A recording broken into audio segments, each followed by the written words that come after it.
حدثنا محمد بن مقاتل أبو الحسن قال أخبرنا عبد الله قال أخبرنا عمر بن سعيد ابن أبي حسين قال حدثني عبد الله بن أبي مليكة عن عقبة بن الحارث أنه تزوج ابنة لأبي إيهاب بن عزيز، فأتته امرأة فقالت: إني قد أرضعت عقبة والتي تزوج. فقال لها عقبة: ما أعلم أنك أرضعتني ولا أخبرتني. فركب إلى رسول الله صلى الله عليه وسلم بالمدينة فسأله، فقال رسول الله صلى الله عليه وسلم: كيف وقد قيل؟ ففارقها عقبة ونكحت زوجا غيره।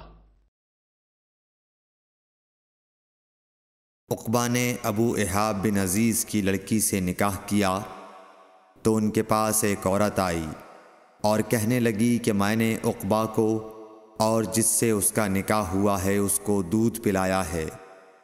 यह सुनकर उक़बा ने कहा, मुझे नहीं मालूम कि तूने मुझे दूध पिलाया है, न तूने कभी मुझे बताया है।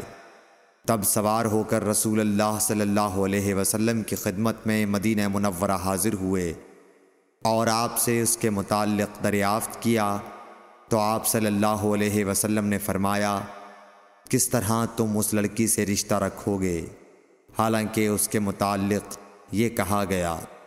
तब उक़बा बिन हारिस ने उस लड़की को छोड़ दिया और उसने दूसरा ख़ावंद कर लिया। सही बुखारी हदीस नंबर 88।